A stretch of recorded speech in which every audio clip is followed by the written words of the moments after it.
écrire. Super. Alors, bonjour tout le monde. Alors, voici, je vais commencer avec une présentation que j'ai à l'écran présentement. Bon, l'objectif de l'atelier, initialement, vous le savez, j'organise des expéditions et des voyages pour les êtres humains de Roussement. Puis, souvent, il y a des gens qui sont pas nécessairement en forme, OK, pour faire ces voyages-là. Quand je parle en forme, c'est en forme physique, bien sûr, mais aussi en forme psychologique et même aussi spirituelle. Alors, j'ai décidé de faire des ateliers de mise en forme ou même juste pour maintenir qu'est-ce qui a été fait. Parce que souvent aussi, quand les gens viennent dans mes activités, quand ils reviennent dans leur quotidien, souvent ces gens-là trouvent ça difficile parce que passer une semaine, 2 semaines avec moi et un groupe exceptionnel, avec des activités puis aussi des ateliers vraiment extraordinaires, quand on revient dans le quotidien, il y a beaucoup de personnes qui trouvent ça difficile. Fait que plusieurs personnes d'entre vous me disaient régulièrement, Hugo, tu devrais faire des séances une fois de temps en temps. Alors, c'est vraiment pour ça. C'est pour maintenir qu'est-ce qui a été fait lors de mes voyages ou mes expéditions, mais aussi pour ceux qui veulent se mettre en forme aussi. J'ai 2 excellents voyages en 2023 qui sont un petit peu plus difficiles psychologiquement et physiquement. Ça se trouve être Compostelle. C'est pratiquement un mois. On va faire le chemin français, là, pratiquement un mois entre 30 et 35 jours. Puis, vous le savez, c'est environ 20-30 km par étape, c'est-à-dire 20-30 km par jour. Il faut être en forme avec un sac à dos et tout ça. Fait que c'est un peu l'objectif aussi. Puis, je fais aussi le camp de base de l'Everest au Népal en septembre. Compostelle, c'est en mai, mais le Népal, c'est en septembre. Encore là, il y a une randonnée, c'est moins de kilomètres par jour, mais c'est en altitude. Il faut porter parfois un sac aussi, fait qu'il faut être en forme. Mais aussi, Madame, Monsieur tout le monde, si vous participez pas à mes voyages, c'est sûr que c'est important d'être en santé. C'est important aussi d'être en forme. Les dates des prochains ateliers, le 2 octobre, c'est la première activité. Ensuite, là, vous le savez, j'organise des voyages aussi. Fait que souvent, ça va être difficile pour moi de faire un atelier toutes les semaines. La prochaine va être le 9 octobre, le 16 octobre, le 30 octobre. Après ça, on va recommencer en novembre.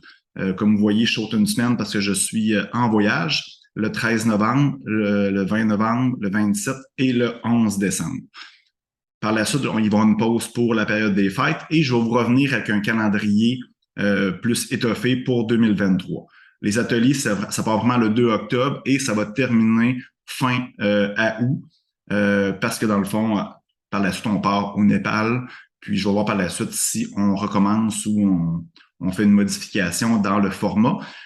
C'est 30 ateliers. Fait que comme je vous ai dit, vous pouvez les écouter en rediffusion ou carrément en direct là, à tous les dimanches là, selon le calendrier.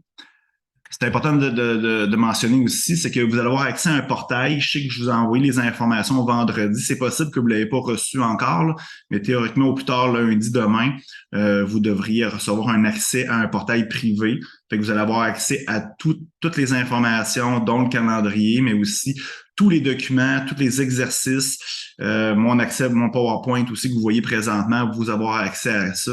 Alors, il n'y a pas de problème. Si vous voulez pas prendre de notes, là, tout va être là-dessus. Les ateliers en rediffusion aussi, si vous voulez réécouter. Je vais avoir aussi des méditations aussi, des vidéos, des trucs exclusifs qui vont être dessus. Fait que c'est vraiment sur hugodubé.ca. Je vais vous envoyer vraiment le lien exact que vous allez pouvoir vous authentifier et regarder ça. J'ai aussi plusieurs pages Facebook aussi que je donne de l'information exclusive. Il y a toujours la page En Cavale pour mes voyages, la page de hugodubé.ca aussi, qui est comme plus mon coaching personnel, mon service de guide. En cavale, c'est plus mes voyages. Et aussi, j'ai une communauté en cavale. Si vous n'êtes pas déjà dessus, faites-moi signe, je vais pouvoir vous ajouter. Ça va me faire vraiment plaisir. Aujourd'hui, dans le fond, je vais je vais faire une petite conférence, comme je vous ai dit d'entrée de jeu, c'est que je veux vous éveiller aujourd'hui. Moi, je crois beaucoup qu'on est souvent endormi, on est sur le pilote automatique. Puis aujourd'hui, je veux vraiment vous éveiller pour prendre conscience de plein de choses. Fait que c'est une conférence que je vais vous donner qui s'appelle Entreprendre sa vie. Si vous avez des questions au fur et à mesure, vous pouvez les écrire. Puis à la fin, je vais vous donner des outils que vous allez pouvoir utiliser dans votre vie. Et aussi, on va terminer avec une méditation. Normalement, ce qu'on va faire, c'est qu'on va commencer avec une méditation pour bien commencer l'atelier. Là, aujourd'hui, je voulais prendre le temps de beaucoup plus vous éveiller pour, par la suite, pouvoir faire une belle méditation. Alors, qui est Hugo Dubé? Ben, vous me connaissez. Je ne vais pas trop rentrer en détail nécessairement parce que vous me connaissez. Moi, je suis entrepreneur. J'ai fondé ma première entreprise à l'âge de 18 ans. Fait que ça fait plus de 20 ans que je suis en affaires. J'ai un beau tableau avec toutes mes entreprises ici. Je suis beaucoup dans le domaine de l'informatique, marketing, j'ai une entreprise de voyage aussi de Cancadal. C'est vraiment mes entreprises. Fait que j'ai commencé à avoir du succès très jeune. Comme je vous ai dit, je démarrais en 98. Fait que dès le début, je commençais à avoir du succès, faire de l'argent, avoir beaucoup d'employés, avoir du succès, avoir beaucoup de reconnaissance. Surtout, je me suis impliqué aussi beaucoup dans plusieurs organisations, j'étais président de la Chambre de commerce de la MRC de Rivière-du-Loup, j'étais président de la Jeune Chambre aussi, j'ai fait des conférences partout, beaucoup axées sur l'entrepreneuriat, vous le voyez sur les photos. Fait que j'étais dans la gloire, dans le succès, puis vous allez voir, OK, ça c'est ma version que j'aime m'amuser à dire, c'est ma version fake, parce que dans le fond, ça c'est qu'est-ce que je fais dans la vie. Quand on pose la question, je sais pas, quand je pose une question dans une entrevue ou même dans un coaching, dans une conférence, ben qui vous êtes? Ben dans le fond, les gens, qu'est-ce qu'ils répondent? Ils répondent souvent, qu'est-ce qu'ils font dans la vie? Je suis vétérinaire, je suis professeur, j'ai un conjoint, j'ai 2 enfants, j'ai ci, j'ai ça, mais ça, c'est pas qui vous êtes, hein. C'est qu'est-ce que vous faites. On mélange beaucoup ce côté-là, le être et le faire. Puis souvent, les gens, ben, ils sont très bons à savoir qu'est-ce qu'ils font. Ils sont très poches, excusez-moi l'expression, pour savoir qu'est-ce qu'ils sont. Quand tu poses cette question-là à un enfant, qui tu es, lui, il répond. Ah, je suis sensible, je suis ci, je suis ça. Mais un adulte a beaucoup de misère parce qu'il s'est égaré au fil du temps. Ben, moi, dans ces photos-là que vous voyez, ou même les photos précédentes, ben, je m'étais perdu. J'étais dans le faire, et non dans le être, et je me suis perdu. Puis, c'est pas ça que je vais vous parler aujourd'hui. Je vais pas vous parler de qu'est-ce que je faisais, qu'est-ce que je fais. Je vais vous parler de qui je suis. Alors, comme je m'amuse, je dis c'est ma version fake, c'est pas ma version authentique. Ma version authentique est beaucoup plus intéressante, vous allez voir. Je commence toujours, OK, ma vie commence à l'âge de 2 ans. Je dis 2 ans, là, mais c'est peut-être 1 an et demi, c'est peut-être 3 ans, je m'en souviens plus, ma mère non plus. Vous voyez, il y a une bouilloire qui est là. Moi, je commence en disant que ma version authentique commence le jour où ma mère, elle m'a toujours donné beaucoup d'amour, elle travaillait pas. Mon père travaillait effectivement beaucoup, mais ma mère était beaucoup, elle s'occupait beaucoup de moi avant que je commence l'école. Dans l'amour, même mon père aussi, j'ai eu des parents super aimants, un frère aussi, hors pair. Puis, à l'âge de 2 ans, ben, il y a une journée où il y a plein de ma tante qui sont venues voir ma mère. Je sais pas qu'est-ce qui s'est passé, mais personne ne me donnait de l'amour. Tu sais, moi, j'étais super cute en plus, les petits cheveux blonds, puis tout ça, OK? Fait que tout le monde me donnait full d'amour, tout le monde me donnait beaucoup de reconnaissance, d'attention plutôt. Puis cette journée-là, personne me donnait de l'attention.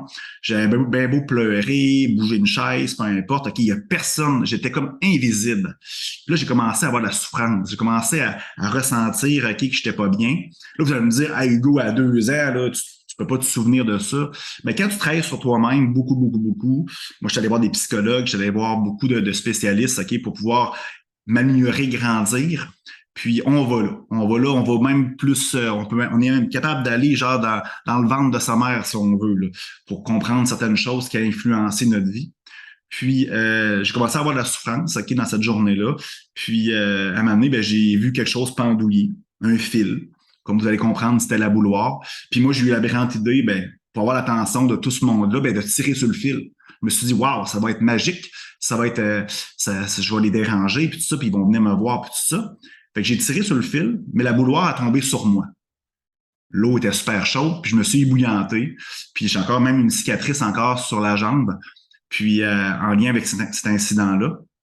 Puis, ben, effectivement, j'ai commencé à pleurer, crier. Puis là, j'ai eu l'attention de tout le monde, bien entendu. Ma mère est venue me voir, tout ça.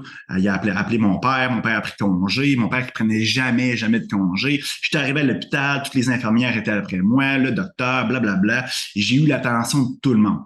Puis ce jour-là, j'ai compris que, ben, tu sais, pour avoir l'attention de tout le monde, je devais faire, pour être aimé de tout le monde aussi, ben, il fallait que je fasse des choses grandioses.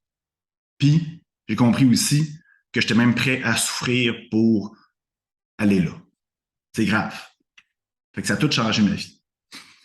Vous allez comprendre pourquoi tantôt. Le mouton noir, ben, c'est simple, c'est que moi, je suis entrepreneur. Mon frère, il est machiniste, mon père est journaliste, ma mère est secrétaire. Vous allez comprendre que j'étais différent de tout le monde. Je vais prendre une petite gorgée, excusez-moi. C'est bon le café le matin. Ah, je sais pas à quelle heure vous vous levez, là, mais moi, je me lève très tôt, là, mais c'est formidable. Fait que c'est ça, fait que dans le fond, je suis différent de tout le monde. Je suis pas pareil, je pense différemment, je fais des choses différemment. Puis j'ai compris aussi très jeune que oui, j'étais différent, mais aussi j'étais jugé, j'étais critiqué. La façon de penser, la façon que je faisais les choses, ben mes parents des fois me corrigeaient, me chicanaient parce que je pensais différemment de la famille. À l'école, c'est la même affaire. À l'école, surtout au primaire, ben tu sais, j'ai pas changé au primaire. J'étais le même chez nous, puis j'ai continué à être comme ça au primaire. Puis je me suis fait juger, fait critiquer. Je m'habillais différemment. Je faisais tout différemment. Fait que les professeurs me corrigeaient. J'étais plus ou moins bon à l'école non plus parce que je trouvais que c'était inutile. Puis inutile, ben c'est sûr. Hey, l'école, il apprend pas à être, il apprend à faire. Tu sais, le mouton noir qui est à l'école, qui est dans le être. Puis là, tu arrives dans une institution qui est dans le faut faire ses preuves, faut faire ci, faut être bon à l'école. Fait que j'étais beaucoup chicané par mes professeurs, pas aimé non plus. En tout cas, je pensais que j'étais pas aimé. J'étais rejet. Ma mère m'habillait différemment aussi, m'habillait en coton ouaté. Fait que le cocktail idéal pour être rejet, OK, au primaire. Mais j'ai compris quelque chose, OK, c'est quand je suis allé quand j'ai basculé au secondaire, on changeait d'école. En tout cas, moi, à Rivière-du-Loup, où je suis né, on changeait d'école. Et là, j'ai compris, parce que j'étais intelligent, j'ai compris, wow! J'ai dit, là, je change d'école, je vais changer de classe, je vais changer d'amis, je vais changer d'environnement. Fait que là, je peux créer quelque chose. Je peux créer quelque chose de différent et à mon goût.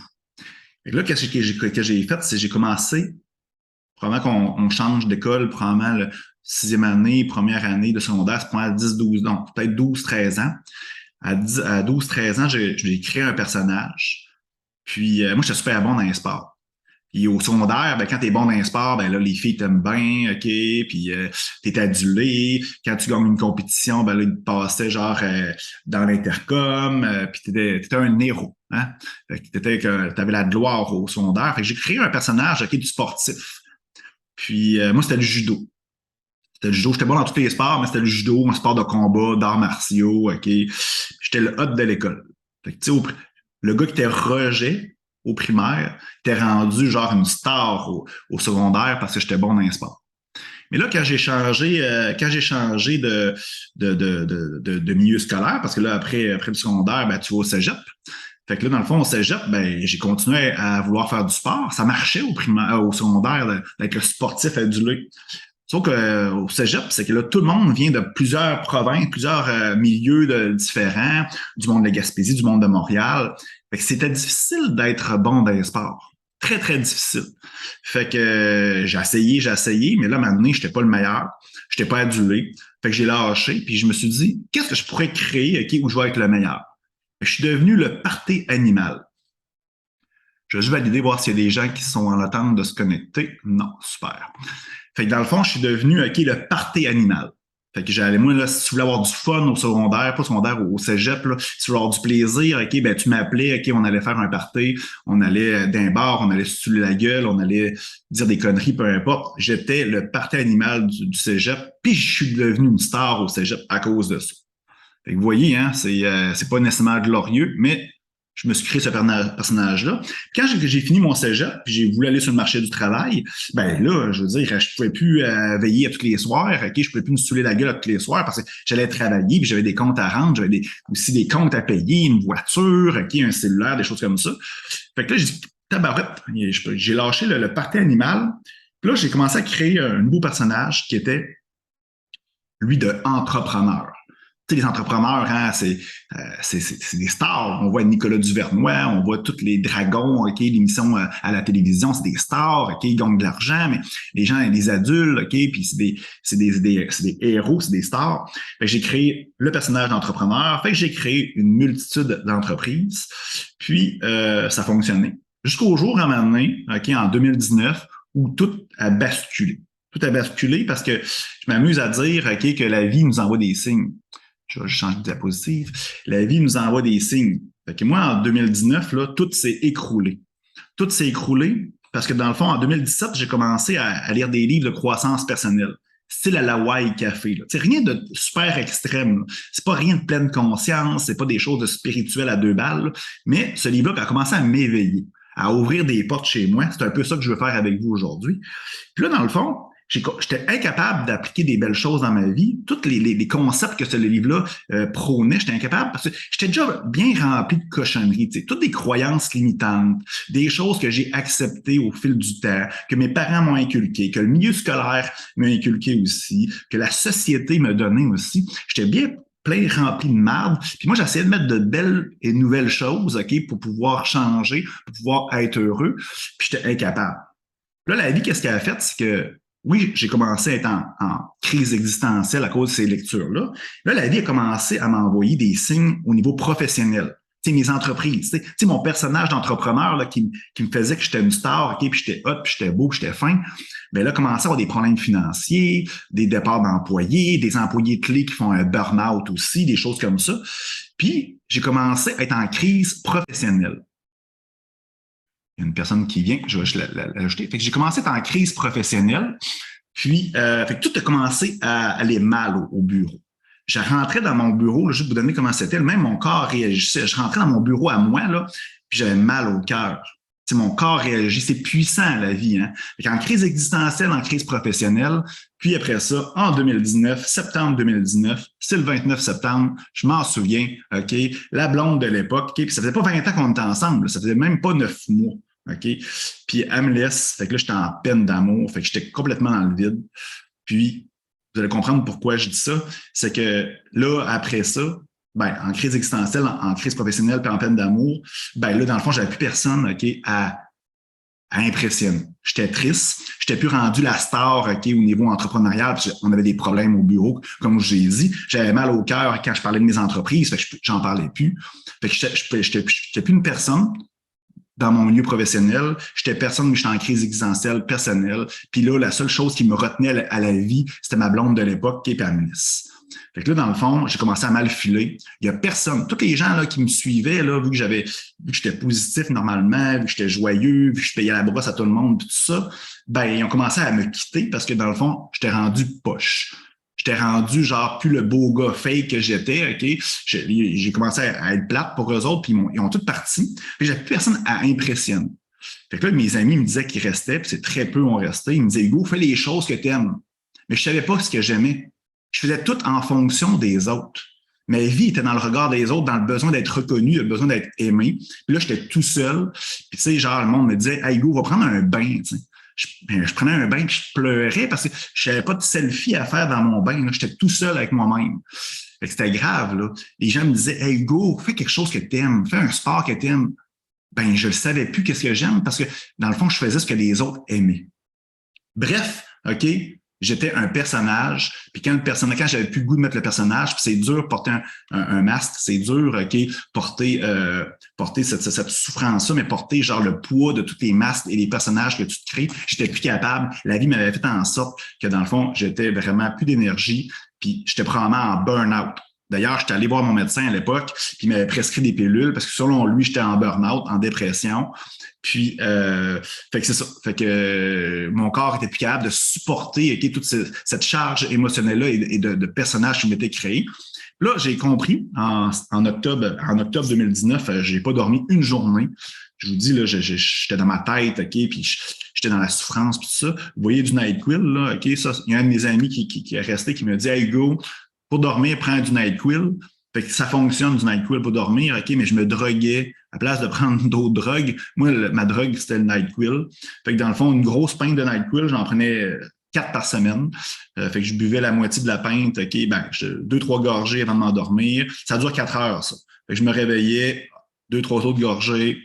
Fait que j'étais capable de faire une nuit. Puis même quand j'allais aux toilettes, là, c'était rendu vert à la fin. Fait que c'est sûrement pas bon pour la santé. J'ai été chez le médecin, il m'a donné des pilules, okay, des activants, je crois. Fait que je n'ai pris 4 pour pouvoir dormir. Je me suis repompé comme il faut. J'ai eu l'énergie. Puis là, j'ai dit fuck, je continue pas dans ce sens-là. Je vais faire des changements dans ma vie. Mon père, lui, a déjà eu une dépression, il a pris des pilules, puis il a fait aucun changement, OK? Puis ça, j'étais contre ça. Fait que moi, j'ai dit, c'est pas vrai, je vais rester dans cette même merde-là, je vais faire des changements. Vous voyez des gens qui prient, OK, dans l'image, OK, ben, j'ai fait la même erreur, j'ai continué à me recréer un autre personnage. Tu sais, moi, j'ai dit, ben, l'entrepreneuriat, OK, c'est de la cochonnerie, OK, ça m'a fait souffrir, le sport aussi, et je vais devenir une personne spirituelle. Fait que rapidement, j'ai commencé, OK, à aller dans la spiritualité, mais de façon vitesse grand V. Puis, j'ai commencé en décembre, ben, si j'aurais pas eu une petite claque en arrière de la tête, là, que je me suis auto-donné moi-même, je me serais fini dans un moine bouddhiste, OK, dans un monastère au Tibet. C'est clairement ça. J'aurais fini comme ça. Mais j'ai compris, en travaillant sur moi-même, que j'étais en train de aussi me planter en créant un autre personnage d'un gars spirituel.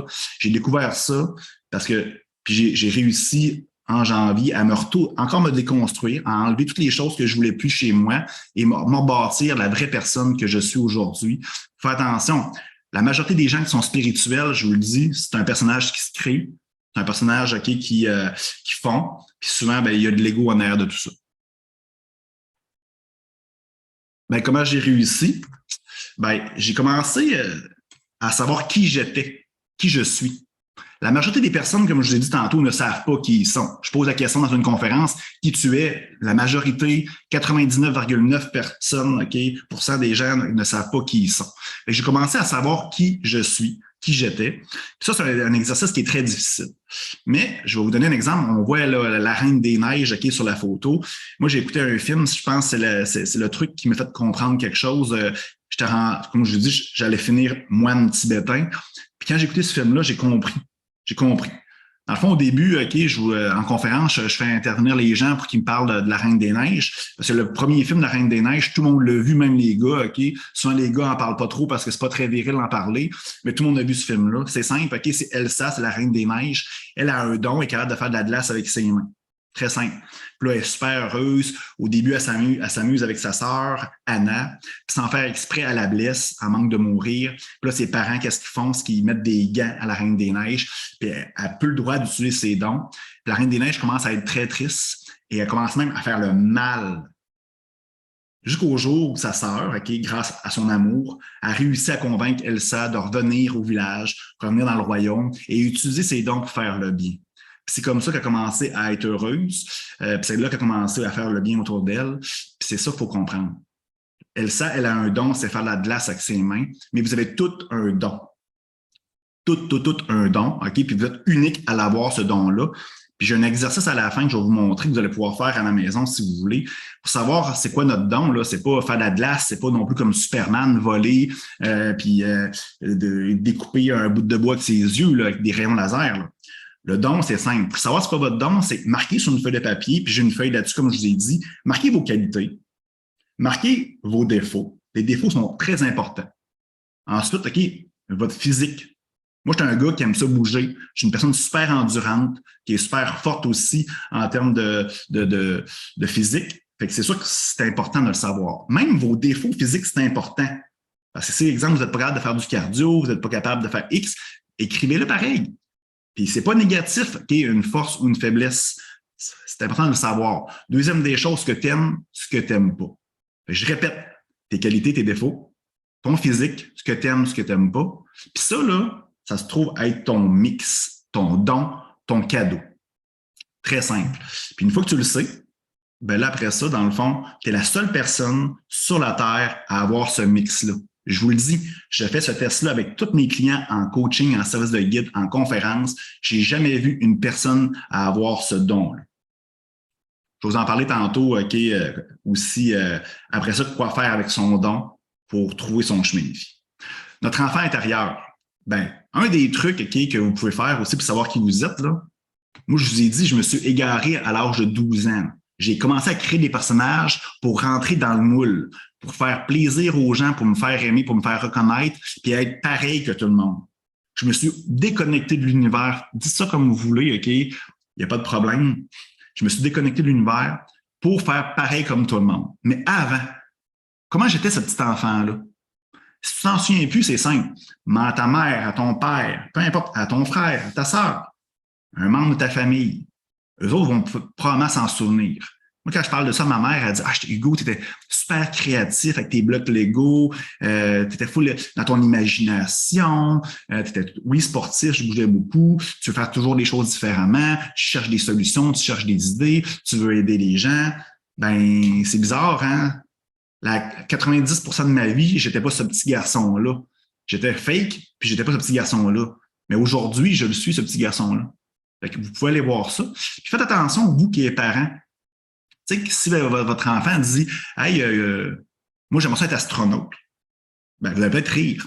Mais qui dit dans 30 ans ou dans 20 ans qu'être astronaute, ça va être super facile, OK? Puis il va y avoir autant d'astronautes, OK, que par exemple de camionneurs, OK, sur les routes présentement. On ne le sait pas. Arrêtez de décourager votre enfant. On est très bons, nous, les adultes, OK, de décourager nos enfants sur des choses qui sont imaginatives, peut-être, ou farfelues. Fait que laissez la place à l'imagination, à l'enfant intérieur. Puis posez-vous la question, vous, adultes, comment votre enfant intérieur de 10 ans, de 12 ans, comment il vous voit et verrait aujourd'hui? Il serait-tu fier de vous ou il aurait honte de vous? Posez-vous la question. Mais moi, je vous le dis, la partie là, de 25 ans à 39 ans, là, moi, mon enfant intérieur, là, il aurait eu honte de moi. Là, je vais laisser la place aujourd'hui. Dans le fond, il faut être notre propre source de bonheur et d'amour. Le problème, qu'est-ce qui arrive, là, c'est que toute notre vie, on vit dans le regard des autres, puis on vit pour aider les autres. Moi, avant, là, je me levais à 7 heures du matin. Mes enfants se levaient en même temps. J'étais déjà fâché d'être fâché. Parce que genre, j'avais du travail à faire, puis souvent, genre, je les faisais déjeuner, mais je travaillais en même temps. J'étais en crise d'être en crise. Fait que dans le fond, j'allais les porter à l'école, j'étais fâché. J'arrivais au bureau, OK, j'étais déjà stressé. Je travaillais toute la journée avec des expériences X, Y, Z. Je mangeais avec une petite sandwich pressée au restaurant tout le midi. J'allais m'entraîner peut-être un petit peu. Je revenais, je travaillais, je n'étais pas heureux. J'en ai travaillé, peu importe ce que mes enfants faisaient, je me fâchais. Je pensais qu'il n'était pas du monde. Je pensais qu'il était pas fin et tout ça. Jusqu'au jour où j'ai compris que, dans le fond, je ne suis pas fâché contre mes enfants. Ah, je prends fâché contre mes employés. J'ai compris aussi que je n'étais pas fâché contre mes employés. J'étais en crise contre moi. J'étais en crise parce que je ne m'aimais pas. J'étais en crise parce que, dans le fond, je n'étais pas heureux. Posez-vous la question, quand on se fâche, là, 99% du temps, là, c'est qu'on est fâché contre nous-mêmes et pas contre les autres. Fait que ça, c'est important. Puis là, qu'est-ce qu'on doit comprendre, c'est que quand on n'est pas notre propre source de bonheur, quand on ne s'aime pas, bien, qu'est-ce qui arrive? Ben, c'est que dans le fond, on donne des mythes d'amour aux autres autour de nous. Là, qu'est-ce qui arrive? On pense qu'on est bon, là. Mais non. Votre fils, votre fille, là, il sait que tu n'as pas le sourire fendu jusqu'aux oreilles, là. Il sait, là. Et qu'est-ce qui se passe? C'est qu'on donne des mythes d'amour.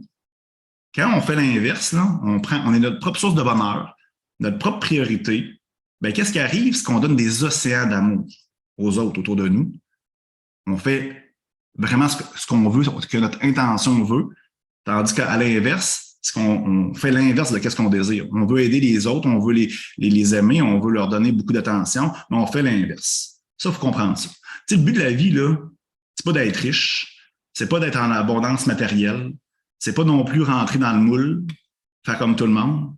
Le but de la vie, là, c'est d'être heureux, c'est d'être libre, se rappeler qui on est, être sa propre source de bonheur et d'amour, être sa priorité.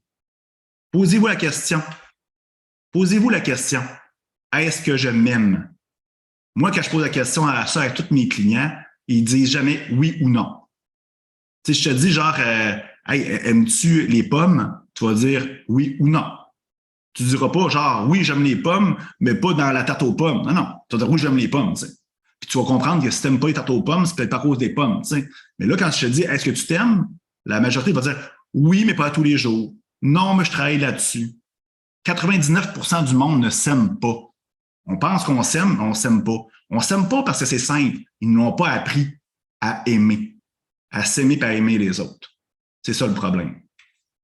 L'amour inconditionnel. Moi, j'entends souvent ça, genre au quotidien. Oui, mais moi, j'aime mes enfants inconditionnellement. Fuck. Il n'y a personne qui aime ses enfants inconditionnellement. Je suis désolé, ils ne nous l'ont pas appris encore une fois. L'amour inconditionnel, ça veut dire aimer sans condition. Mais on comprend très jeune que si tu veux l'amour de tes parents, il faut que tu finisses ton assiette, manger tes petits pois verts. On comprend aussi qu'il ne faut pas tirer les cheveux à son frère, sa sœur. tu comprends très vite que si tu veux avoir l'amour de tes parents, il faut que tu respectes des conditions. La même chose à l'école. Si tu veux être aimé à l'école par tes professeurs, tes collègues d'école, ben, il faut que tu sois bon à l'école, il faut que tu fasses tes devoirs, tout ça. La même chose pour la société. Même nos dieux qu'on a créés, là, nous aiment même pas inconditionnellement. Ben oui. Tu sais, genre, si tu fais un péché, tu vas aller en enfer. Tu vas aller retirer en enfer. Fait que Dieu, qui devrait être parfait, qui devrait nous aimer inconditionnellement, nous aime même pas inconditionnellement. Imaginez-vous comment toi, tu t'aimes pas inconditionnellement si tout le reste autour de toi, OK, faut que tu respectes des conditions. Fait qu'il faut être beau, faut avoir une bonne job, faut être ici, faut pas être trop gros, faut pas être ici, faut pas être ça. Commencez à vous aimer inconditionnellement. Le truc, c'est simple pour commencer, là. C'est simple. À tous les matins, quand tu te lèves, répète 5 fois « Je m'aime, je m'aime, je m'aime, je m'aime, je m'aime ». Tu peux le dire 200 fois si tu le veux. Puis tu peux le dire genre 5-6 fois dans la journée, ça n'y a pas de problème. Tu vas envoyer un message à ton subconscient que tu es la plus belle chose du monde et tu t'aimes inconditionnellement.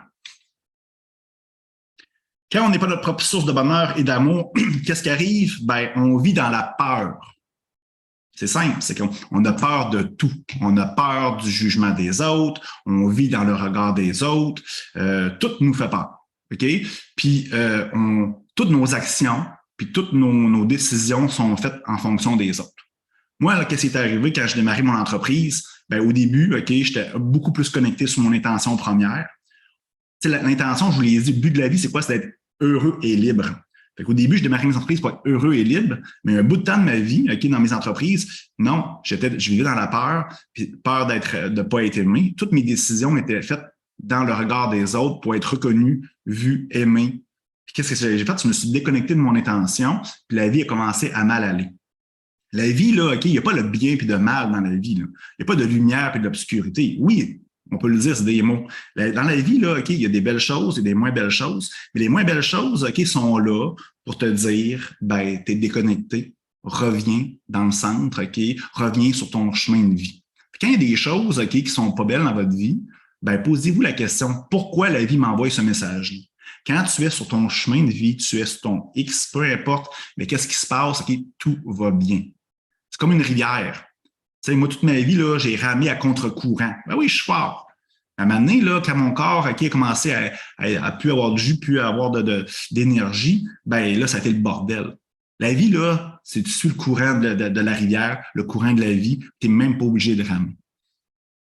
Les blessures, ben, je l'ai dit tantôt. Tu sais, il y a un beau livre de Lise Bourbeau, OK, qui est les 5 blessures, OK, qui nous empêchent d'être nous-mêmes.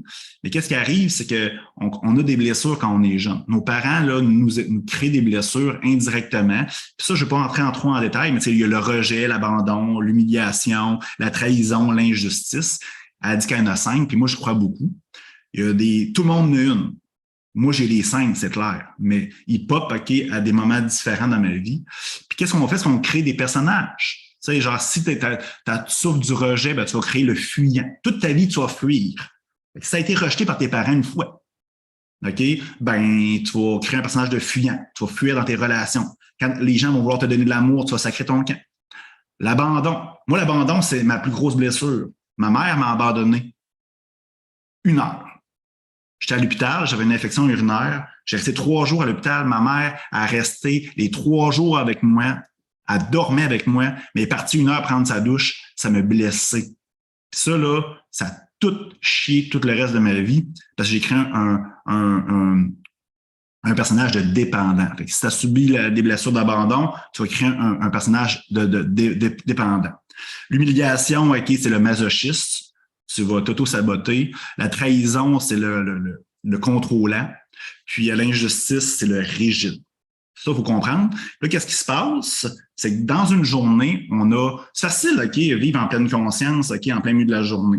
Excusez-moi, le matin en méditant, OK, ou en apprendre une marche tout seul dans le bois. Mais dans la journée, ben, on voit des personnes, on les rencontre, il y a des interrelations aussi, il y a des échanges. Puis sans faire absolument rien ou sans faire exprès, on éveille ces blessures-là chez les autres à gauche et à droite. Puis qu'est-ce qu'on fait quand on a une blessure qui s'ouvre? On a tendance à vouloir donner la faute sur une autre personne. Fait que tu lui envoies ta blessure à l'autre personne, que tu lui crées une autre blessure ou tu lui éveilles une des blessures. Puis ça fait en sorte que la relation, OK, il y a des chicanes, il y a des conflits, puis tout ça. Gardez vos blessures, OK? Puis quand il y a quelque chose, essayez de vous les corriger, ces blessures-là. Puis ne pas envoyer vos blessures aux autres. Comment on fait pour guérir les blessures? C'est simple. Le pardon. Arrêtez de voir les psychologues à 2 balles, puis si ça, c'est simple. Ça prend 1 seconde de guérir les blessures. C'est simple. Tu l'identifies, tu pardonnes à la personne, OK, qui te, sans faire exprès, OK, blessé initialement. C'est nos parents. Tu peux le mentionner, si tu veux, tu peux le dire à ta mère, à ton père, peu importe, ou tu peux juste le pardonner, OK, virtuellement parlant. Et surtout, tu te pardonnes. Surtout. J'aime ça, cette image-là, c'est que on parlait de blessure il y a quelques secondes, ben c'est quand on a un check engine sur une voiture, comme vous voyez l'image, ben tout de suite, on va au garage, OK, puis on appelle le garagiste, on niaise pas ça. Hein? Mais pourquoi avec nous, OK, notre corps, nos sentiments, nos émotions, c'est comme un tableau de bord d'une voiture. Ça le dit. Quand tu as de la colère, quand tu as de la haine, quand tu es fâché, quand tu as je sais pas, tu es jaloux, peu importe, quand tu as des mauvais sentiments, ben c'est des check engines, ça. Et qu'est-ce qu'on fait? C'est qu'on n'écoute pas. Puis on continue, puis on continue, puis on continue, jusqu'à temps que dans un moment donné, ben, il arrive de quelque chose d'extrême. La vie, là, la vie, c'est une vieille radoteuse. Tu sais, notre cerveau parle en mots, notre cœur, okay, notre dashboard parle en sentiments et en émotions, et la vie parle en expérience. Ce que tu ne comprends pas, la vie, OK, va te le ramener sans cesse. Différente. Elle va toujours amplifier, toujours amplifier. Au début, c'est ça.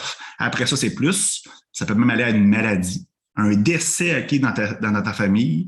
Ça peut même aussi être la mort. Il faut comprendre ça. Fait que ce que tu ne règles pas maintenant, OK, ce que tu projettes OK, plus tard dans ton futur, ça va repopper. Fait que écoutez comment vous vous sentez. Puis l'être humain n'est pas fait OK, pour avoir des mauvais sentiments. Si vous avez des sentiments mauvais à l'intérieur de vous, vous devez comprendre et après ça, faire des changements dans votre vie.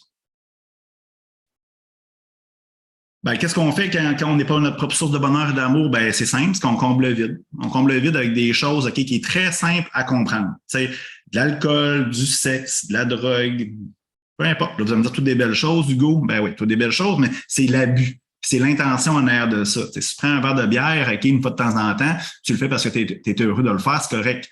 Mais si tu le fais parce que dans le fond, genre, tu dis, ah, ben là, j'ai une mauvaise semaine, puis tu le prends, ben ça, c'est une mauvaise intention. C'est pourquoi tu fais la chose. Avec des choses aussi qui sont un petit peu plus difficiles OK, à comprendre, comme des séries Netflix. Pas normal d'écouter genre 25 saisons de Dexter OK, un week-end. Là. Les réseaux sociaux. Les réseaux sociaux, là, on a, exemple, vous avez ça dans les mains, là, votre téléphone. Là. Je suis sûr que la moitié de votre temps OK, que vous l'avez dans les mains, ou 3/4 de votre temps, c'est pour combler le vide. Ah, je suis seul avec moi-même, j'ai rien à faire, OK? Puis dans le fond, OK, j'ai peur d'aller à l'intérieur de moi pour voir qu'est-ce qu'il y a. Fait que je vais combler ce vide-là avec un téléphone cellulaire. C'est pas normal, OK, que j'ai vu une étude, OK, c'est que la place où les gens regardent plus leur cellulaire, c'est sur la toilette et en mangeant. Toutes des choses qu'on devrait faire juste des rien que. Et juste manger juste à la salle de bain. Mais non, souvent quand on est aux toilettes, OK, et seul à rien faire, wow, hein? C'est difficile à aller là. Hein? Avec des choses aussi qui sont un petit peu plus OK, compliquées, comme nos relations. Moi, toute ma vie, là, OK, j'ai comblé mon vide avec des relations. Des amis, des connaissances, des blondes. Puis en plus, là, qu'est-ce que tu fais? C'est que tu choisis les personnes OK, qui vont combler ce vide-là, OK, comme tu es. Moi, j'étais un petit gars OK, timide. J'étais un petit gars OK, qui était insécure, qui avait peur. Fait que moi, j'ai choisi des gens autour de moi OK, qui étaient dans ce mode-là. Puis, je me suis créé un personnage OK, qui était sauveur. Moi, je les sauvais. Je sauvais ces gens-là. Jusqu'au jour où j'ai compris qu'en 2019 ou en 2020, j'ai compris que tabarouette, c'est moi qui veux être sauvé. Sauver personne, OK? Commencez par vous sauver vous-même. Dans l'avion, là, ben, le masque, là, quand il tombe, quand il y a un pépin ou peu importe, le masque là, dans l'avion, quand il tombe, ben, ils disent, hein, mets ton masque en premier, puis après ça, tu aideras les autres. Mais mets ton fucking masque tout de suite. Puis arrête d'aider les autres. Puis la majorité de vos relations autour de vous, puis surtout votre conjoint, là, pensez-y, là, ben, c'est pour combler le vide. Avec quoi qu'on comble le vide? On comble le vide avec nous-mêmes. On est notre propre source de bonheur, notre propre priorité, notre propre amour. Puis allez là, vous allez voir des belles choses, OK, que vous allez découvrir là-dessus. Rapidement, parce que dans le fond, ça va vite, je vais faire une petite méditation. Pourquoi on souffre? OK, ben c'est simple. Hein? On souffre, là, OK, parce qu'on a des attentes sur tout. Hein? Chaque chose qu'on fait, OK, on a des attentes. On se projette dans le futur. Hein? Moi, je veux ci, je veux ça. Puis qu'est-ce qui arrive? C'est que le futur n'est pas arrivé encore. C'est une supposition. Puis qu'est-ce qui se passe? Ben, dans le fond, quand ça ne se réalise pas, ben, on souffre. T'sais, la majorité du temps, on vit dans le passé, puis on vit dans le futur. On vit jamais dans le fucking moment présent.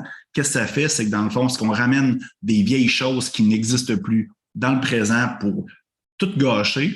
Puis sinon, ben, quand on n'est pas dans le passé, ben, on veut planifier l'imprévisible. Fait qu'on a des attentes en vivant dans le passé et en vivant toujours dans le futur, puis jamais dans le moment présent. L'autre chose, c'est qu'on s'attache à tout. Même ton ex, tu l'appelles ton ex. Hey, si quelqu'un ne devrait pas être tatoué, c'est bien ton ex. Appelez Paul, appelez Jacques, appelez Justine, peu importe, là, mais ça ne t'appartient pas. On s'attache à tout. On s'attache à du matériel, c'est facile à comprendre, sur des humains et aussi sur des situations. Même nos vacances, OK, on veut qu'ils soient comme l'année passée parce que j'ai eu du plaisir. Non, tout est impermanent dans la vie. Tout. Ta voiture, OK, elle va changer à un moment donné, il va falloir que tu la changes. Tout est impermanent, même les situations, même les gens autour de toi. La seule certitude qui existe, c'est pas que tu vas mourir. Oui, c'est vrai. Mais la seule certitude, c'est que tout le monde, toutes les choses autour de toi vont quitter un jour, OK? Mais toi, tu vas toujours être là avec toi-même. C'est la seule certitude. Alors, pourquoi tu mets toute ton énergie à aider tout ce monde-là en arrière de toi, là? OK? Puis toi, tu n'es pas ta propre priorité. Et la seule certitude, c'est que tu vas être là toujours avec toi-même. Puis même quand tu vas mourir, là, on ne sait pas qu'est-ce qu'il y a l'autre bord, OK? Mais je suis convaincu que tu vas être encore là. Je vais prendre une gorgée. Très simple. Très simple. On est des robots. On a été programmés par nos parents, par la société. Puis dans le fond, qu'est-ce qui arrive? C'est que même nos valeurs, OK, c'est les valeurs de nos parents. Puis qu'est-ce qui se passe? C'est que dans le fond, on vit sur le pilote automatique. Il arrive quelque chose, notre cerveau écoute. Comment je peux reproduire, OK, qu'est-ce qui a déjà fonctionné dans le passé ou qu'est-ce que mes parents m'ont dit ou qu'est-ce que la société m'a dit, puis qu'on répète toutes des choses, OK, dans la réactivité au lieu d'être un être de création puis qu'on crée.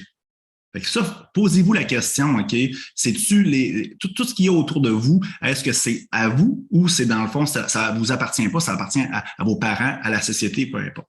C'est important. C'est pour ça que je vais en parler de ce livre-là, Les 4 accords Toltec. C'est qu'est-ce qu'il dit dans ce livre-là, c'est merveilleux. Ils disent qu'on a donné notre accord à tout et à rien, OK, dans notre vie, puis ça, on fait en sorte que dans le fond, quand on vit, ben, on utilise des choses qui ne nous appartiennent pas. Prenez votre plus beau don, OK, qui est le discernement. Puis posez-vous la question, chaque chose, OK, qui pop au quotidien dans votre vie, est-ce que c'est bon pour vous ou pas bon pour vous? Puis prenez les choses, OK, qui sont bonnes. Puis toutes les autres, là, OK, même si c'est la société, même si c'est vos parents, flushez ça, éliminez ça de votre vie. Soyez vous-même, OK, en donnant votre accord. Vous avez le plus beau don qui est le discernement. Les trucs, ben, dans le fond, je vous l'ai dit, pour être heureux, là, première des choses, c'est savoir qui qu'on est. C'est quoi ton intention? Pourquoi tu fais les choses au quotidien? Puis je vous le dis, là, on ne fait pas rien, OK, pour être riche, pour avoir du matériel. On le fait pour être heureux et libre. Connaître ton chemin, j'en parle en quelques secondes, et être dans l'action. Pour trouver son chemin, là, c'est simple. C'est que tu prends qui tu es, les fameuses caractéristiques que je vous ai dit tantôt, tes qualités, tes défauts, ton physique, ce que tu aimes, ce que tu n'aimes pas. Ça, là, tu prends ça, tu mets aussi ce que tu veux aller dans la vie. Qu'est-ce que tu désires dans la vie? Puis après ça, tu le mets au service d'autrui. Comme moi, avec Encabal, c'est simple. Tu sais, j'ai pris toutes mes qualités, tous mes défauts, mon physique, ce que j'aime pas. Ça convergeait vers le voyage, le plein air, aider les autres. Ça convergeait aussi vers le sport extrême, me dépasser, puis la créativité. Puis ce que je désire, ben, je voulais voyager, je voulais travailler moins. Puis je le mets au service d'autrui. Fait que j'ai démarré une entreprise qui offre des services qui aident les gens en faisant des expéditions, du plein air et des voyages. Fait que je peux pas être autrement que sur mon chemin, sur mon X. Pour savoir si tu es sur ton X, là, tout le monde me dit ça. Go, comment je fais? Il y a toujours une petite madame dans la conférence qui se lève la main, là. Tu sais, c'est jamais un monsieur. Est-ce que je suis, comment on fait pour savoir si on est sur notre chemin ou sur notre X? Ben, c'est simple. Si tu poses la question, ça veut dire, OK, que tu n'es pas sur ton chemin. Après ça, être dans l'action, ben, la différence entre un gagnant et un perdant, là, puis j'ai mis 3 petits points parce que j'aime pas ça dire le mot perdant, parce que tu perds absolument rien. La différence entre quelqu'un qui va avoir du succès et quelqu'un qui fera absolument rien, c'est ça. C'est justement, c'est être dans l'action. Là, c'est jamais de gros gestes. Là. Dans le monde, OK, ils veulent avoir un nouvel appartement, ils veulent avoir un conjoint, peu importe. Ils regardent le résultat final, puis c'est ça qu'ils veulent faire comme action. Comme démarrer une entreprise, ils vont vouloir tout de suite, OK, genre acheter une entreprise ou non, fais des petits gestes au quotidien, lis un livre. Je sais pas, lis un livre. Après ça, tu peux, par exemple, OK, suivre des conférences, aller visiter des choses. Tu veux une belle voiture, ben, regarde dans le journal, OK, les autos à vendre sur Marketplace, peu importe, t'informer sur les modèles. Fais juste des petits gestes, des petites actions au quotidien. Tu vas lancer un message, OK, à ton corps, à ton esprit, à ton subconscient, que c'est vraiment ça que tu veux. Puis, dans le fond, tu vas voir les opportunités au quotidien, puis il y a des belles choses qui vont se produire dans ta vie. Fais jamais de gros gestes immédiatement, des petits gestes. Puis les petits gestes, là, font des gros gestes un jour. Puis être cohérent. Le problème, là, qu'est-ce qui arrive dans notre vie, c'est qu'on est incohérent. Il y a une opportunité qui nous arrive dans notre vie, puis qu'est-ce qui arrive? Ben, on se pose jamais la question. Hey, ça va me rapprocher de mon objectif, de mon chemin de vie, ou ça va m'en éloigner. L'affaire, ce qu'on fait, c'est que on est des robots, fait que notre pilote automatique embarque tout le temps. Nos pulsions, nos émotions, OK, sont maîtres de nous. Fait qu'on fait toujours des actions, OK, qui sont des distractions qui nous éloignent ou qui ne nous font pas avancer dans notre vie. C'est un beau schéma qui est sur le portail aussi, qui va être sur le portail. C'est des balises décisionnelles. Vous voyez en mauve, OK, tu as une nouvelle opportunité qui arrive. Est-ce que ça respecte qui je suis? Oui, non. C'est non, là, OK, moi je suis un sportif, OK, nanana. Ben non, je dis non. Est-ce que dans le fond, ça m'approche où je veux aller, ce que je désire dans la vie? Oui ou non? Puis est-ce que ça respecte mes valeurs? Oui ou non? Si oui, go. Sinon, tu dis non. C'est aussi simple que ça. Combien de fois vous avez dit oui à quelqu'un, OK, puis en réalité, vous voulez dire non? Combien de fois? Des milliers puis des milliers de fois. Puis ça, là, quand tu dis oui, quand c'est non, là, qu'est-ce que tu lances comme message à ton corps, à ton esprit, à ton âme, c'est que tu t'aimes pas, que tu te respectes pas puis tu te trahis. Le mot péché, là, OK, si on regarde le mot péché, le terme catholique, là, je sais pas, je pense que c'est en grec ou en latin, ça veut dire ne jamais faire d'action contre soi. C'est jamais là, genre ne pas voler, pas tirer les cheveux de ta petite sœur. Là. Ne commets jamais d'action contre soi. Fait que quand tu dis oui, quand c'est non, OK, malheureusement, tu te fais un péché. Les piliers de votre vie, c'est quasiment une dernière slide. Mais les piliers, là, vous voyez un temple grec, là, c'est pas pour rien que ce temple-là, OK, il est magané, là, mais il est encore debout. Pas pour rien. C'est que les piliers sont solides. Une maison, ça me faire. Les fondations, c'est solide. Mettez, c'est quoi vos priorités dans votre vie, puis jamais avoir de compromis. Tu sais, moi, ça, j'entends dire, en couple, là, il faut faire des compromis. Fuck. Oui, il faut faire des compromis. Oui, je sais pas, ma blonde aime faire du ski de fond, moi, j'aime pas ça, j'aime mieux faire de la raquette. Une fois de temps en temps, je vais y aller. Ah, c'est correct, ça. Ah, elle aime le saumon, moi, j'aime mieux, genre, le filet de morue, OK, je vais faire un compromis. Ça, c'est correct.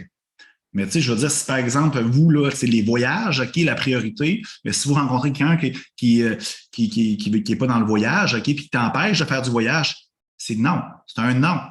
Mettez écrit vos piliers, puis dérogez jamais de ça. C'est votre priorité.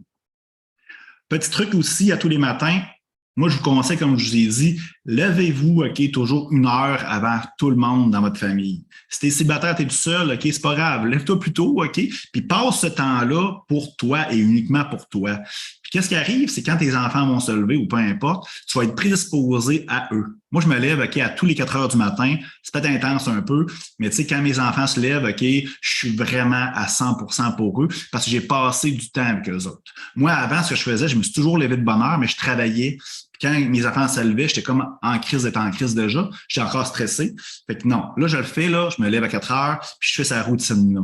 Méditation, affirmation, visualisation, lecture, écriture, étirement et exercice léger. Pourquoi qu'on médite?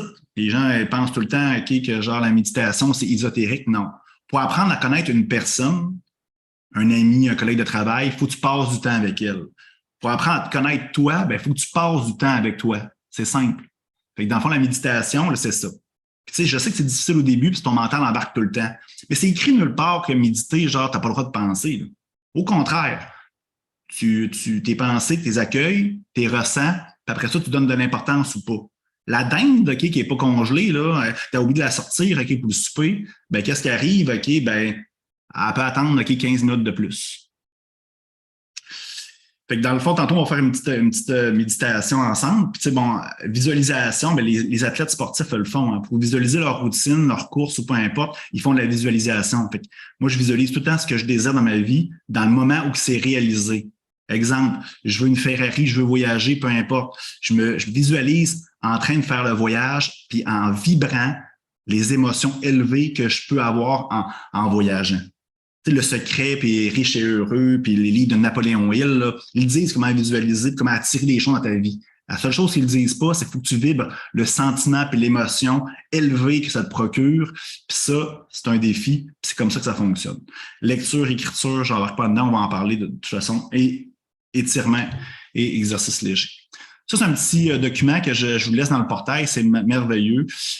C'est pour vous aider à visualiser. Moi, ce que je fais, c'est que je marque à gauche, où c'est marqué rêve et intention, je le marque. Voyager ou peu importe. Je le marque vraiment détaillé. C'est sûr que si tu visualises quelque chose de flou, tu vas avoir quelque chose de flou dans ta vie. Le plus détaillé. Voyage au Costa Rica, nanana. Tu peux mettre une date, c'est encore mieux. Puis après ça, dans le fond, je marque, c'est quoi le sentiment élevé que ça me procure. Puis après ça, dans le fond, vous voyez le petit bonhomme à droite, je le mets là. Moi, je suis un visuel, puis j'ai besoin de le voir, puis je le mets là-dessus. Puis ça, je le fais, puis ce document-là, moi, il est toujours proche de moi. Puis quand j'ai des doutes ou quand je ne m'en souviens plus, je l'utilise. La même chose aussi, pour avoir une intention de la journée, une belle petite feuille. Moi, je marque toujours mon intention et mon objectif de la journée. Puis arrêtez d'aller chercher quelque chose de super compliqué, super difficile. Moi, ce que je fais, c'est que souvent, je marque « je suis heureux ». Puis je marque comme si c'était dans le moment, comme c'est réalisé. Après ça, je fais toujours une petite image, je suis visuel. Ça peut être un petit bonhomme sourire, peu importe, un cœur, peu importe, ou une lettre de quelque chose que je trouve merveilleux. Puis après ça, à la fin de la journée, je marque si j'ai réussi ou pas. Puis je coche même la petite image en bas. Puis ça, je fais ça tous les matins. Tout le matin, puis dans le fond, ça me focus toujours sur mon intention. C'est facile de mettre une intention le matin ou le soir, mais dans le brouhaha de la journée, c'est difficile parce que dans le fond, nos interrelations avec nos humains font popper nos émotions, nos sentiments. Puis comme je vous ai dit, on est un peu esclave de ça. Ça, dans le fond, c'est important. C'est un peu l'objectif que je veux vous donner pour la prochaine rencontre. C'est que c'est un document que vous allez pouvoir le prendre et faire. C'est que j'ai mis du cardio, du musculaire, consommation, apprentissage et le bien-être. Vous savez que, dans le fond, la première étape, il y a 3 étapes pour être au top. La première étape, c'est le corps. C'est ces éléments-là. Ensuite, il y a l'esprit, puis après ça, il y a l'âme. Là, qu'est-ce qui est important à la base, c'est que le corps soit au top. Ça, c'est des choses que je veux que vous travailliez là-dessus. C'est que c'est simple. C'est que là, j'ai marqué marche, gym, alcool, lecture, méditation, mais vous pouvez mettre ce que vous voulez. Là. Si vous faites de la course, vous pouvez changer marche pour la course. Fait que moi, ce que j'aimerais, c'est que c'est marqué maintenant, now, marquer c'est quoi que vous faites présentement. Fait que si vous marchez 2 km par semaine, vous marquez 2 km. Mettez votre objectif par la suite. Comment vous voulez marcher, 5 km. Les gens ont besoin d'objectifs. Pourquoi les gens prennent des entraîneurs privés? Parce que dans le fond, ils n'ont pas le choix. Il faut qu'ils se commettent. Mais c'est la même chose. Marquez ce que vous voulez réaliser. Le gym aussi, la même chose. Je l'ai marqué en termes de minutes. C'est pas obligé de faire des gros poids, là. Juste des push-ups, peu importe, des redressements assis. Marquez-le. Qu'est-ce que vous faites présentement? Combien de minutes vous voulez avoir? L'alcool. Le problème, l'alcool, puis ça peut être les drogues aussi, ça peut être la nourriture, si vous mangez trop, peu importe. Là. Marquez combien de consommation vous faites présentement puis où vous voulez aller. C'est l'alcool qui c'est beau, c'est le fun. Sauf que le problème, ça fait, vous savez, ça fait baisser votre énergie. Souvent, dans le fond, on vient un peu dépendant de nos pulsions et nos sentiments plus facilement sur l'alcool. Des fois, on fait des gestes aussi qu'on aime un petit peu moins. La lecture, la même chose. Nombre de pages que vous voulez lire. Ça peut être un nombre de livres aussi, comme vous voulez. Puis la méditation, ça peut être d'autres choses. Ça peut être du yoga, ça peut être ce que vous aimez, du breathwork, peu importe. Fait que vous marquez le nombre de minutes là-dessus. Puis ça, et ça va se retrouver sur le portail. Je vais l'envoyer aussi sur le groupe Facebook pour que vous puissiez l'avoir. Puis commettez-vous sur un objectif puis réalisez-le.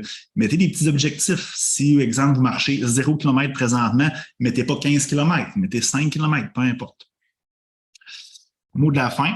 Dans le fond, je vous ai parlé que j'étais un mouton noir. Mais là, aujourd'hui, là, je peux pas me qualifier comme un mouton noir. Vous voyez le mouton qui est comme un peu turquoise, je me qualifie comme un mouton turquoise. Puis le mouton noir, il est encore dans le troupeau, même s'il est différent dans le troupeau. Aujourd'hui, je suis plus dans le troupeau, je suis en haut, OK? C'est pas à cause que je suis meilleur que les autres, je suis en haut, mais j'ai une vue sur le troupeau, je le suis quand même, OK? Mais je suis différent, puis je suis plus les autres. Puis vous allez voir, OK, tout va changer autour de vous. Qu'est-ce qui est beau, là, quand on est éveillé, quand on vit dans la pleine conscience, qu'est-ce qui se passe? C'est que toutes les choses changent à l'intérieur de nous et surtout à l'extérieur de nous. Moi, je serais rendu à la méditation. Je ne sais pas si vous avez des questions. Non. Super. Fait que dans le fond, je vais départager mon écran et je vais commencer la méditation. Là, je vais avoir du son. OK? Si vous voyez qu'il n'y a pas de son, vous me le dites là, en m'écrivant sur le chat, s'il vous plaît. Je vais faire un test. Partager.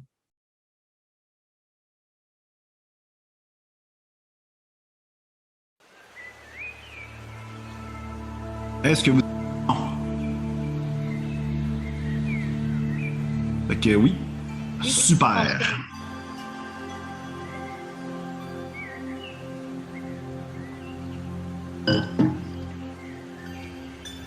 Alors, je vais vous demander de vous asseoir confortablement dans un emplacement de ton choix.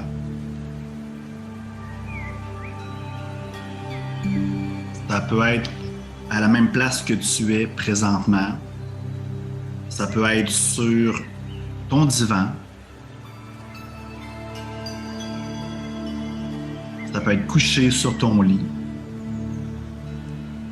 C'est important d'être vraiment confortable dans l'emplacement de ton choix.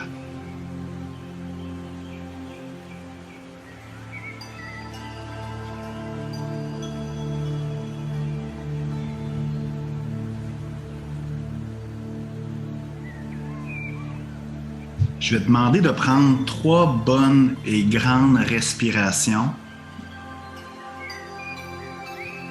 Toujours inspirer par le nez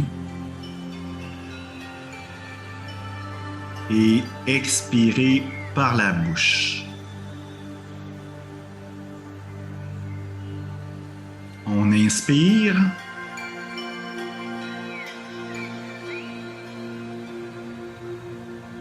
On expire.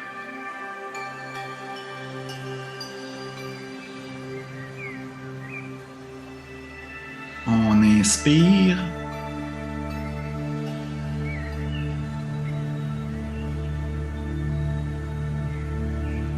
On expire.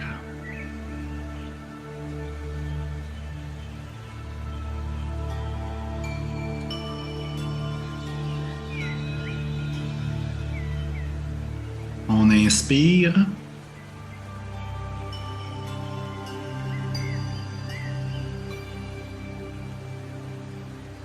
Et on expire doucement et lentement.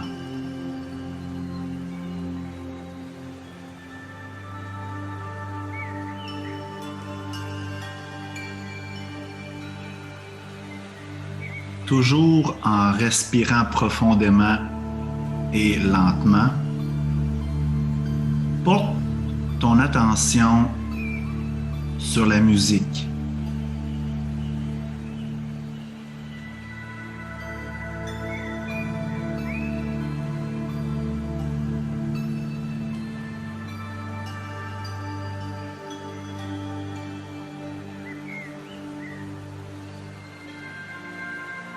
tu devrais être capable de distinguer plusieurs sons et même des bruits d'oiseaux. Porte ton attention sur les oiseaux.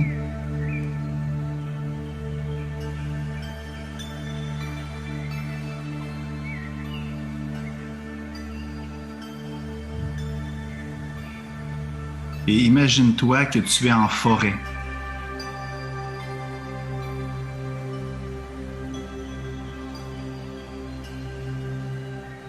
Tu peux être assis sur un banc.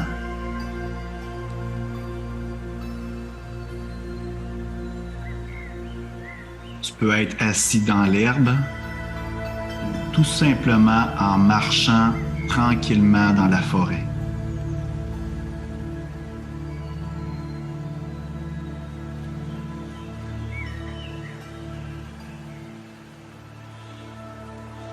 On inspire.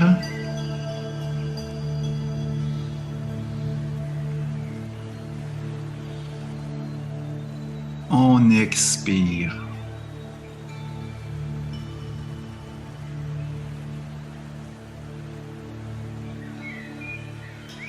On inspire.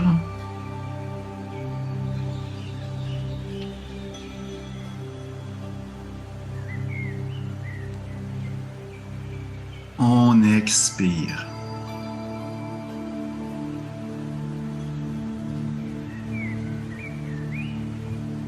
On inspire doucement.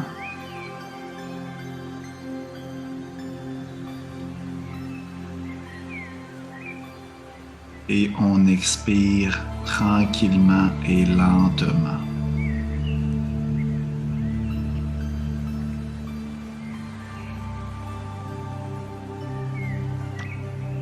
Toujours en respirant profondément, c'est possible qu'il y a des pensées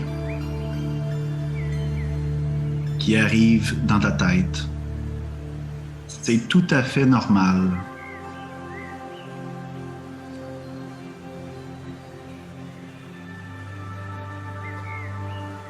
Ne sois pas déçu, ne te sens pas coupable.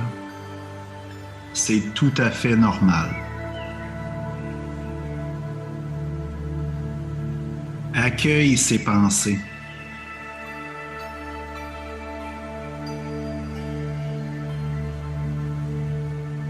Ressens les pensées à l'intérieur de toi.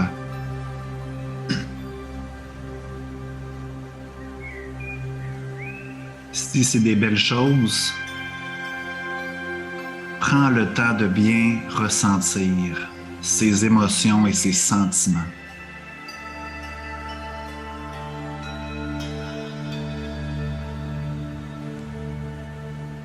Si c'est des choses négatives,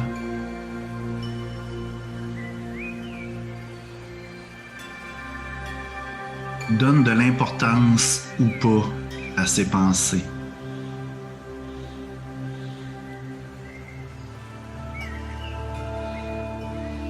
Si ce sont des choses et des pensées que tu ne désires pas, change-les pour quelque chose de beau et merveilleux.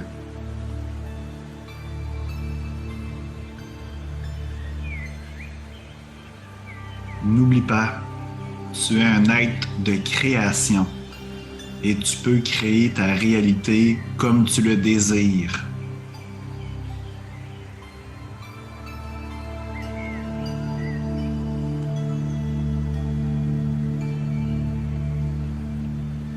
On inspire.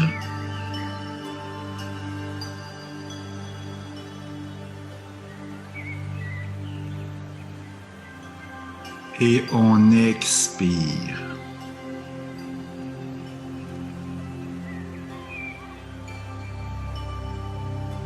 Toujours en respirant profondément, imagine un canal de lumière qui part de tes pieds et qui traverse tout ton corps pour ressortir par ta tête.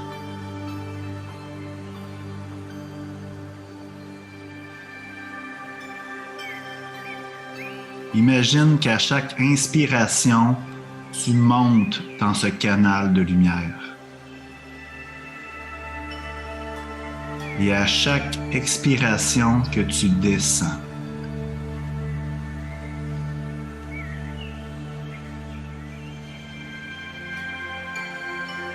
On inspire.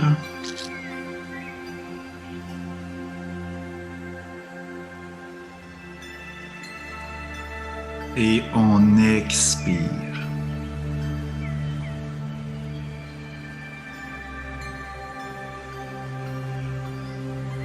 On inspire.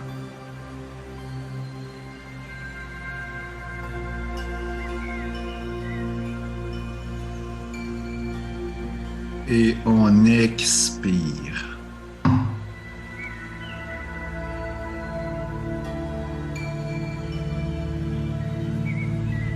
On inspire une autre fois, doucement et tranquillement.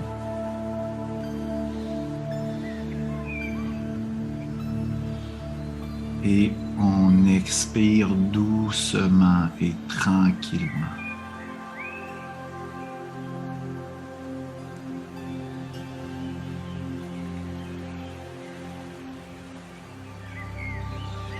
Encore une fois, toujours en respirant profondément.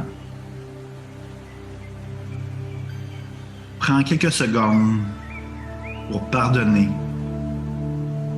à toutes les personnes qui t'ont offensé, blessé, jugé, critiqué dans le passé.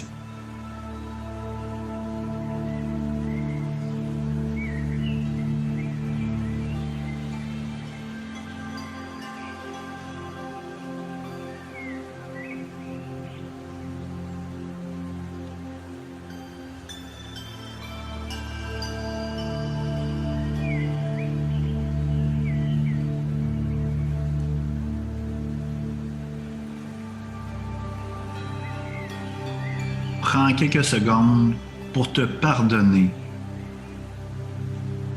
d'avoir accepté de te faire juger, critiquer,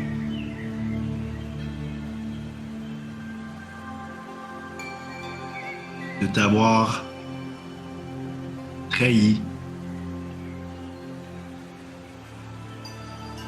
pas écouté, déçu.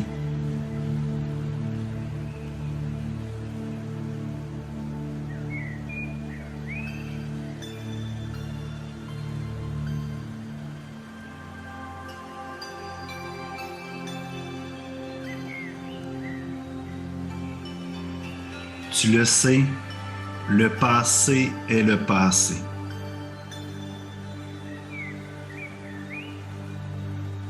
On inspire.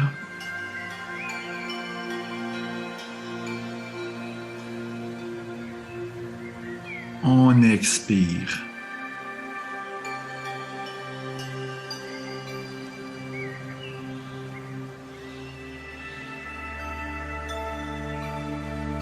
On inspire.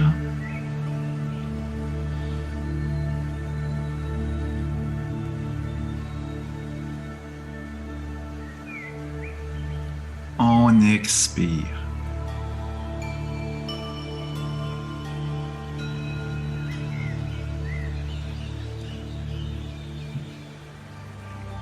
On inspire.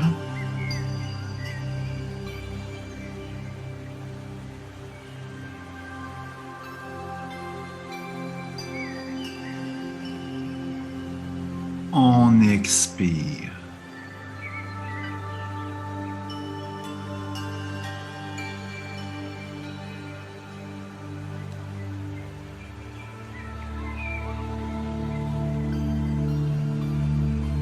Maintenant, imagine un instrument coupant. Ça peut être un couteau, une épée, une scie, peu importe, celui de ton choix.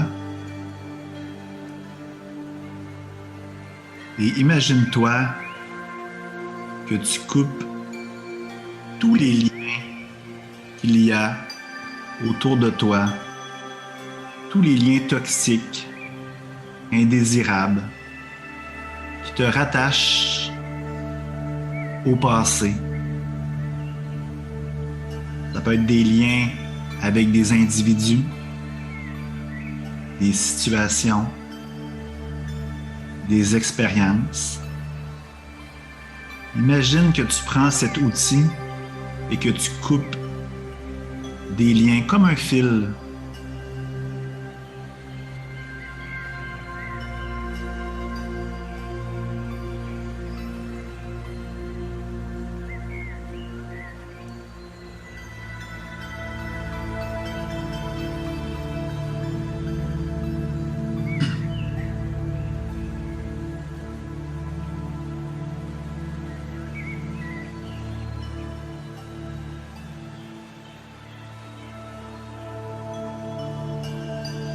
Toujours en respirant profondément, continue à couper ces liens de toutes les choses qui ne sont plus nécessaires dans ta vie.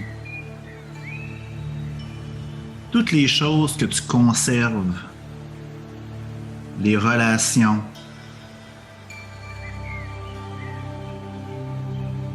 toutes les personnes qui s'accrochent après toi, qui prennent ton énergie.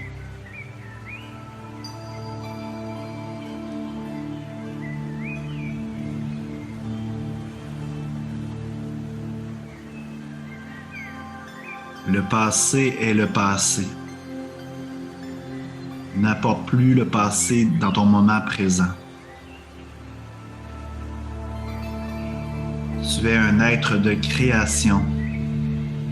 Tu peux créer la réalité que tu désires en tout temps. On inspire.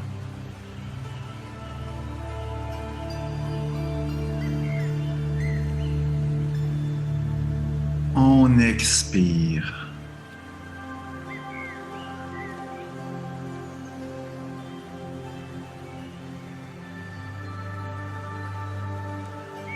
Toujours en respirant lentement.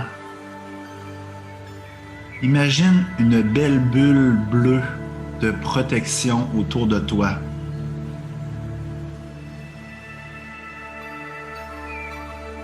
Une bulle qui va te protéger au quotidien.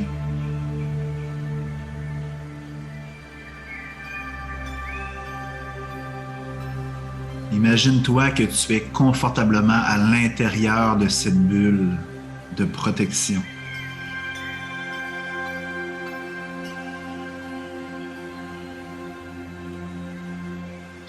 On inspire.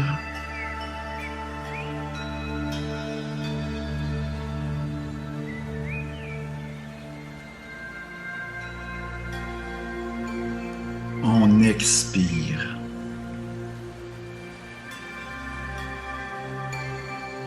Cette bulle est à toi. Tu peux la conserver tout au long de ta journée.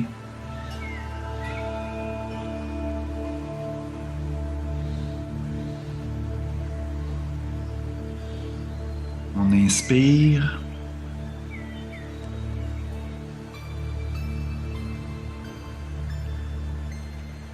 On expire.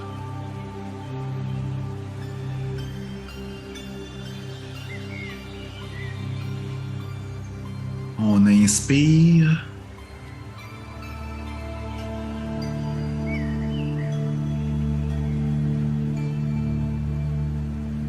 On expire doucement.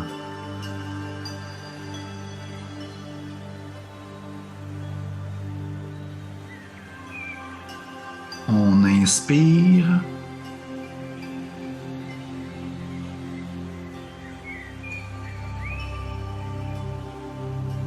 On expire.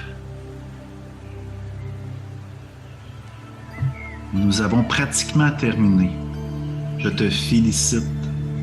Tu as fait un travail exceptionnel. Continue à respirer tranquillement Essaie d'imaginer encore une fois le canal de lumière. À chaque inspiration, on monte et à chaque expiration, on descend. Imagine-toi, à chaque expiration, que tu descends encore plus profond du canal de lumière et que tu pénètres dans le sol.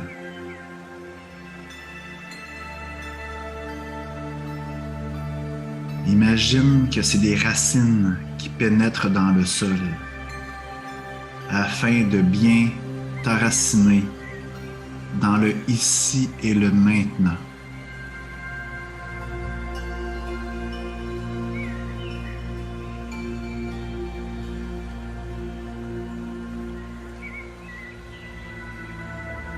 Prends le temps de prendre le temps au quotidien, de bien respirer.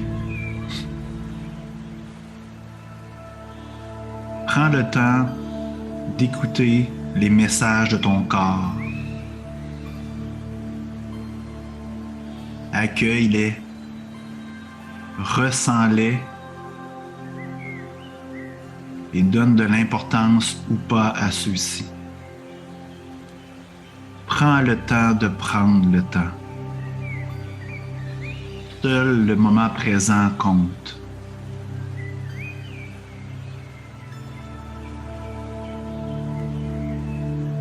Pour terminer, je t'invite à dire 5 fois « Je m'aime »,« Je m'aime »,« Je m'aime »,« Je m'aime » et « Je m'aime ».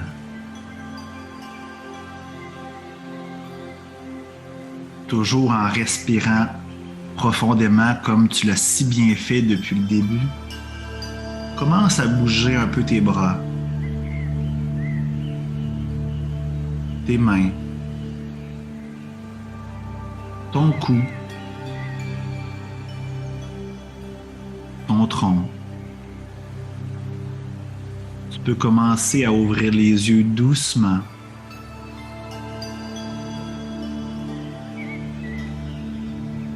Quand tu es prêt, uniquement quand tu es prêt, tu peux reprendre conscience et affiche le plus beau sourire du monde, car tu es un être extraordinaire.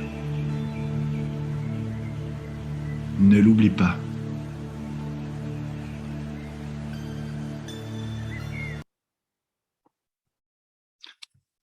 Bonjour, je ne sais pas si vous êtes endormi.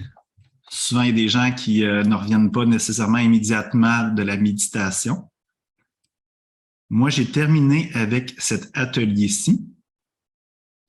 Les petits devoirs que j'ai à vous donner, c'est beaucoup au niveau de l'entraînement, le fameux tableau d'entraînement où que vous pouvez mettre vos objectifs. Je vais envoyer aussi tous les documents que j'ai parlé sur les intentions, sur la visualisation aussi. Sur le portail, il va y avoir d'autres méditations aussi, d'autres vidéos. Puis la prochaine rencontre, comme je vous l'ai dit, c'est le 9 octobre. C'est à 9 h, là, qui est dimanche prochain.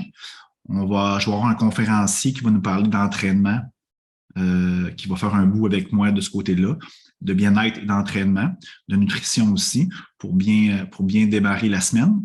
Si vous avez des questions entre-temps, gênez-vous pas, vous pouvez m'écrire en privé ou sur le groupe, il n'y a pas de problème. Si vous avez des amis qui veulent participer aux ateliers, vous pouvez m'y référer, ça va me faire plaisir aussi. Puis je trouve que c'est bon le dimanche, ça commence bien la semaine. Moi, je suis à Lévis, il fait super beau. Fait que dans le fond, mettez une belle intention à votre journée, puis vous allez voir, vous allez passer une belle journée et une belle semaine. Alors, je vous souhaite un bon dimanche et une bonne semaine tout le monde. Bye bye!